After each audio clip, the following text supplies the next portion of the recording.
हे बघा, आपल्याला जसं पाहिजे होतं ना तशी डाळ शिजलेली आहे. हे बघा, शेंगा राहिल्यात, हा भोपळा जसं आपल्याला पाहिजे होतं ना सांबार बनवायला तसेच सेम शिजलेला आहे. तर याला आपण नंतर फोडणी देऊया. फोडणीला पण जास्त तेल नाही टाकायचं, थोडंसंच टाकायचं. तर हे बघा, आपण तेल टाकले, तेलात राई टाकली आणि हा लसूण टाकूया. तर आपण सांबारला फोडणी देऊया. लसूण टाकला, कढीपत्ता आणि लाल मिरची टाकली. तर ही आपली आहे सांबारची फोडणी.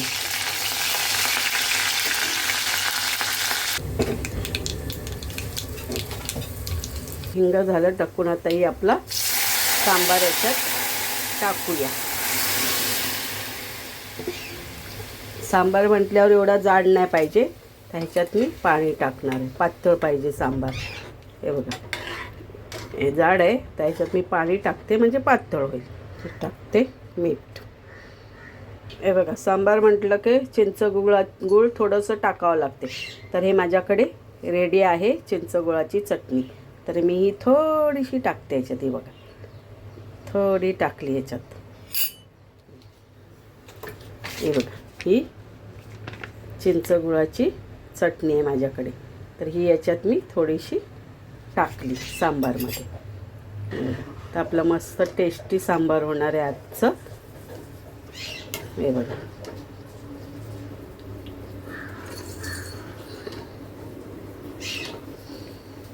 तर हे बघा, आपला सांबार रेडी झालेला आहे. त्याच्यात मस्त आपण कोथिंबीर टाकूया. आणि हे बघा गाईज, मी ना हे शेंगा, हे बघा शेंगा ना बाजूला काढल्या, कारण या फेन शिजल्या. तर अजून त्या एकदम पूर्ण तुकडे तुकडे होतील म्हणून मी ह्या बाजूला काढल्यात. आणि आपला सांबार आता रेडी झालेला आहे. बघा मस्त.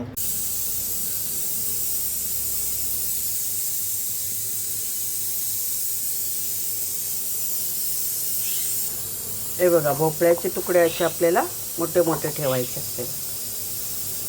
तर हे बघा, टोमॅटो पण मोठा कापला आणि कांदा पण मी मोठाच कापलेला आहे. हे बघा, डाळ घेतली आणि डाळीत आता आपण या सगळ्या भाज्या टाकून घेऊया. आणि 1 या 2 शिटीतच फक्त करून घ्यायचं आहे. हे बघा, 1 या 2 शिटी घेतली ना आपला सांबार मस्त होणार आहे. ह्याच्यात आपल्याला मसाला टाकायचा. हे बघा, मी ह्याच्यात मसाला टाकला आणि धना जिरा पावडर टाकली.